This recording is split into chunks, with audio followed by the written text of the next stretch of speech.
They called her the girl who endured 44 days of hell. In 1989, Japan was a nation obsessed with politeness, perfection, and order. But behind closed doors, in a quiet neighborhood on the outskirts of Tokyo, something unspeakable was happening.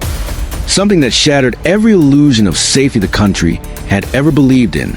By the time authorities discovered the truth, it was too late. Junko Furuta was gone. What they found in her place wasn't a body. It was evidence of evil. And for decades, the question has lingered. How could four teenage boys turn an innocent girl's world into a chamber of horror without anyone stopping them? Yashio, Saitama Prefecture, 1988. The winter air was crisp, and the streets buzzed faintly with the chatter of students heading home from school. 17-year-old Junko Furuta walked with her usual composure. Straight posture, polite smile, her Navy school uniform perfectly pressed. She wasn't the loud one in class, not the kind who sought attention, but her quiet determination made people notice her anyway. Teachers admired her discipline, friends envied her calm, and boys, well, they admired her from afar. Junko was the kind of girl who represented everything Japan prized in youth: beauty, obedience, and ambition. She worked part-time at a plastic molding factory after school, saving money for graduation. Her dream was simple. She wanted to work at a local electronics company, maybe even travel one day. She wasn't rebellious. She didn't drink. She didn't smoke. She was the picture of promise. And that, perhaps, made her a target. A few miles away, another group of teenagers was walking the same streets, but for very different reasons. Hiroshi Miyano, 17, was the self-proclaimed leader of a small gang connected to the Yakuza, Japan's organized crime syndicate. His friends, Nobuharu Minato, Joe Ogura, and Yasushi Watanabe, followed him like shadows, basking in his false bravado and cruel charisma. Miyano had already learned how to command fear. He carried a sense of invincibility, a confidence born not from strength, but from power borrowed from criminals far older than him. He enjoyed it, the thrill of domination, the way people trembled when he mentioned the Yakuza's name. To them, hurting others was a pastime. To them, violence was a joke. And Junko Furuta was about to cross their path. It was around 8:30 p.m. when Junko finished her shift and began the familiar walk home. The streetlights cast long shadows on the pavement. The air was cold enough to bite, but Junko barely noticed. She was thinking about her exams, her plans for the weekend. Then, out of nowhere, a boy on a bicycle, later identified as Minato, sped toward her, deliberately swerving close enough to knock her down. Within seconds, another figure appeared, Hiroshi Miyano, pretending to be a concerned stranger. "Are you okay?" he asked, voice dripping with fake concern. Junko, shaken but polite, nodded. He offered to walk her home, insisting it wasn't safe alone at night. But the moment they turned onto a darker street, she realized something was wrong. Miyano's smile changed. His tone hardened. He grabbed her by the wrist. By the time she screamed, a hand was over her mouth. They dragged her to a nearby warehouse, then to a quiet suburban house in Iase, a neighborhood no one would suspect of hiding something monstrous. The house belonged to the parents of one of the boys, Nobuharu Minato. From the outside, it looked ordinary. A two-story home with pale walls, lace curtains, and a tidy front garden. Neighbors waved the Minatos every morning. Inside, it would soon become a prison. When they brought Junko in, the boys told the Minato parents she was Miyano's girlfriend. It wasn't unusual. Teen boys bringing girls home wasn't exactly scandalous. So they believed it. Or maybe they chose to believe it. Within hours, Junko's ordeal began. For the next few days, Junko's absence went unnoticed by most. Her parents reported her missing, but the police assumed she'd run away, a common story for teens at the time. What they didn't know was that she was being kept in a small upstairs room, blindfolded and tied, surrounded by boys who saw her not as human, but as a plaything. Each day blurred into the next. The boys forced her to call her parents once, telling them she was fine, staying with a friend. The voice on the other end, calm but trembling, was enough to convince her mother she was safe. It was the cruelest lie of all. Inside that suburban house, the line between cruelty and madness disappeared. Neighbors heard laughter, loud music, the thud of footsteps. But no one asked questions. The Minato parents occasionally peeked in. They saw the girl, bruised, silent, but said nothing. Later, they claimed fear kept them quiet. Mayano's Yakuza connections made him untouchable. And so, the boys continued day after day, without consequence. To them, Junko wasn't a person anymore. She was an object of power. Every act of cruelty became a test of dominance. Every scream became proof that they were in control. In early December, 2 officers knocked on the Minato's door. Someone had reported seeing a girl being forced into a house. Mayano's charm once again worked in his favor. He told them the girl was a friend, that she was inside voluntarily. The officers, glancing briefly at the tidy home, saw nothing unusual. They didn't ask to come in. They left, and with that, Junko's last chance at rescue vanished into the winter air. Even through the pain, Junko's thoughts often returned to her family. Her younger brother's laugh, her mother's cooking, her father's tired smile when he returned from work. She prayed they wouldn't blame themselves. She prayed anyone would hear her, but the world remained silent. Psychologists later said what Junko endured went beyond physical torture. It was psychological annihilation.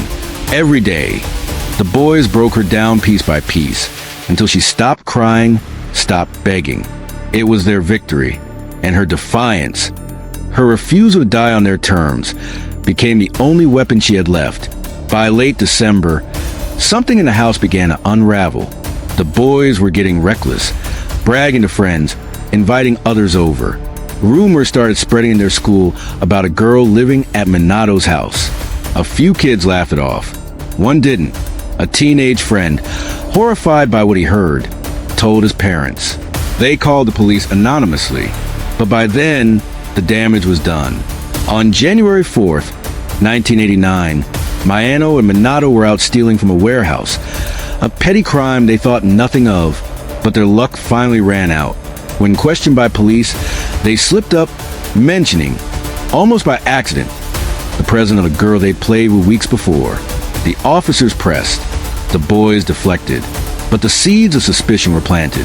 That same night, the officers revisited the Minato house. The air was heavy. The snow was falling softly outside. Inside, something foul lingered, something that didn't belong in a normal family home. When they followed the smell, it led them to a sealed drum in the corner of the concrete floor. Inside that drum was concrete, and inside the concrete was Junko Furuta, sealed away, silent at last. She had been missing for 44 days.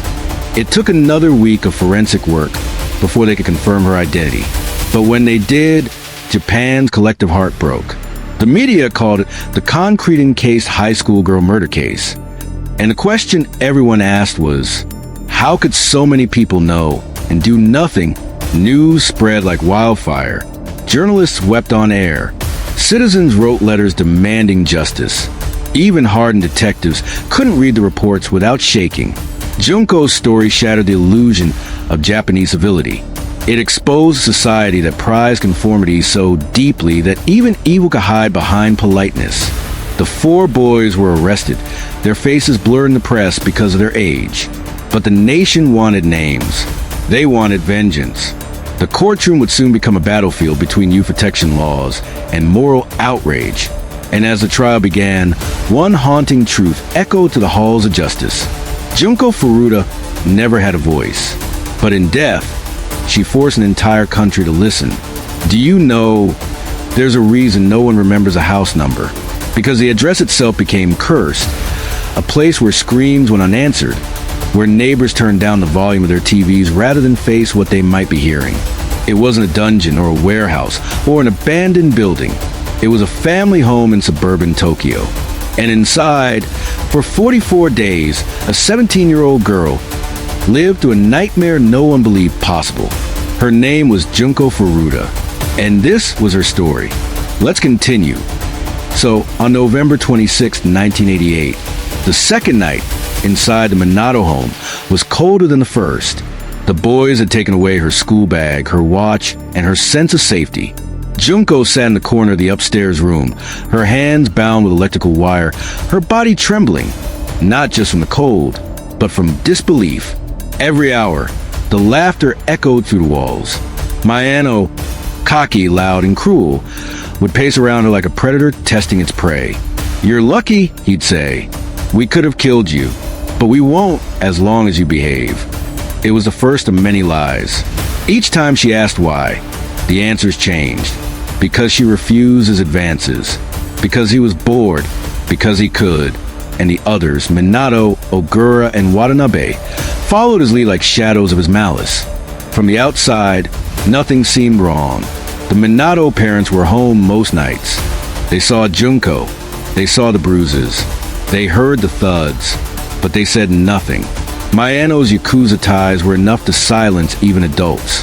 He bragged that one phone call could make anyone disappear. And in a society that feared scandal more than justice, silence was safety. Junko wasn't chained to the wall. She was chained by terror. Every door opened to freedom. But beyond it waited four devils and a world that didn't want to see. What happened next has been described in court documents, police testimony, and survivor accounts. But what they cannot capture, what words can never truly contain, is a slow erasure of a human spirit. Each day brought new humiliation, new ways to destroy her. When the boys grew tired of cruelty, they invited others. Some came out of curiosity. Some came to participate. No one came to help. Neighbors later admitted they heard crying, the sound of something heavy being dropped, even muffled screams. But they assumed it was just kids being kids. And so, the laughter continued.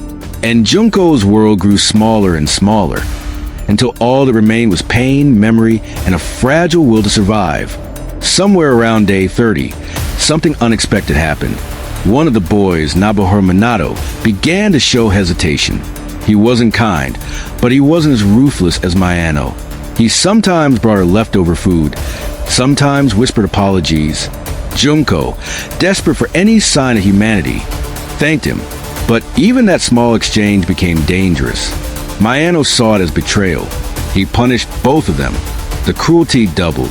Junko realized then there would be no rescue from within. If she wanted to live, she would have to endure. She would have to wait for a mistake. By mid-December, Junko's body began to give up. She couldn't eat properly. Her injuries were severe. Still, she whispered apologies. To no one in particular. To her parents. To her friends. To herself. She once tried to escape when the boys forgot to lock the door. But fear paralyzed her. Every time she heard footsteps, she flinched. They had broken her body. But they hadn't broken her mind. Some nights, when the house was quiet, she hummed a song under her breath, a tune she once played during music class. It was the last piece of herself she still owned. By late December, Mayano's arrogance became his weakness. He began bragging about what he'd done, to classmates, to acquaintances. He wanted to be feared, admired. One of those classmates, a quiet boy who once envied Mayano's reputation, couldn't sleep after hearing the story.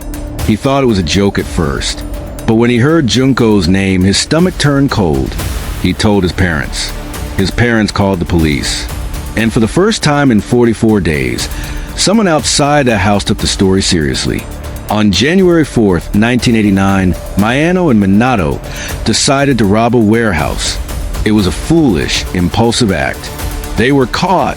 During interrogation, one of the officers, sensing something off, pressed him harder. He mentioned a missing girl, Junko Furuta. Mayano flinched. Minato went pale. Within hours, the police began to connect the dots. Back at the Minato home, the boys panicked. They knew the police were coming. In desperation, they tried to destroy the evidence, cleaning the room, gathering Junko's belongings. And in one final horrific act, they attempted to erase her completely. They placed her body in a 55-gallon drum, filled it with concrete, and left it on a construction site in Koto, Tokyo. When the police arrived days later, they followed the smell, and what they found changed Japanese justice forever. It didn't take long to unravel. The boys broke under questioning. Ogura tried to shift the blame. Watanabe claimed he barely participated. Minato cried. Mayano smiled. Their confessions, though inconsistent, painted the same horrifying picture. In one officer's testimony, he recalled leaving the room to compose himself. "I've seen death," he said, "but not this kind of cruelty." The case became known nationwide as the concrete-encased high school girl murder. And overnight, Junko's name became synonymous with innocence destroyed. The trial began in 1990 and stretched for years. Because the perpetrators were minors, their identities were hidden under Japanese juvenile protection laws. But the public disagreed. Journalists leaked their names. Citizens demanded full sentencing. The courtroom overflowed with fury and grief. Mayano's defense argued that his Yakuza affiliations and childhood environment distorted his moral compass. The judge didn't buy it. Still, the sentences shocked everyone. Hiroshi Mayano, 20 years. Nobuharu Minato, 5 to 9 years. Joe Ogura, 5 to 9 years. Yasushi Watanabe, 5 to 7 years. Not one of them received life imprisonment. None were sentenced to death. The courtroom fell silent. Then, a mother's cry shattered the air. Junko's mother, collapsing on the floor, screaming her daughter's name. Outside, protesters held signs that read, "Justice for Junko, never again." But Japan had already failed her once. Now it had done so twice. The Minato family moved away. Their house was demolished, but the memory lingered like a ghost. In interviews years later, residents of the neighborhood still lowered their voices when speaking of it. Some refused to walk down that street after sunset. Others claimed they still heard faint sounds, crying, or the softening of a melody no one could place. The boys, after serving their sentences, returned to society, and while their names changed, their reputations didn't. Mayano, now free, was later rearrested for assault. Ogura bragged to friends about getting away with it. Minato and Watanabe vanished into anonymity. Justice had been done, on paper, but in the hearts of the Japanese people, there was only rage. Junko's story became more than a case. It became a mirror. It forced Japan to confront questions it had avoided for decades. How far should the law protect youth who commit unthinkable crimes? How much silence can a society bear before it becomes complicit? In classrooms, teachers spoke her name in whispers. In newsrooms, reporters vowed never to look away again. Her case inspired reforms in juvenile law, changes in police investigation practices, and a national reckoning with the dark undercurrents of teenage violence and apathy. But for Junko's parents, those reforms meant little. Their daughter was gone. All that remained was her memory, and the haunting truth that everyone, from police to neighbors, had a chance to save her. And no one did. Every year, on November 25th, a small group gathers quietly near the site where Junko was found. They bring flowers, they bow their heads, and they promise never forget. There's no plaque, no official memorial, just silence. But in that silence, there's something powerful, something that speaks louder than any words could. A vow to remember her not as a victim, but as a symbol of resilience. Because for 44 days, Junko Furuta lived through what no human should. And even when her body broke, her spirit refused to surrender. The story of Junko Furuta is not just a tale of cruelty, it's a warning. It reminds us that evil often hides behind ordinary faces, classmates, neighbors, even families who look normal. It shows us how fear and silence can become accomplices to tragedy. And it challenges every one of us to ask, when you hear a cry in the dark, do you close your window or do you listen? Because the difference between justice and horror, between life and death, is often just one person brave enough to speak. As the narrator's voice fades, the screen goes black. Soft piano music begins, slow, mournful, steady. White text appears. In memory of Junko Furuta, 1971 to 1989, may her story never be forgotten. Then, one final question appears. If silence protected them, who will protect the next Junko?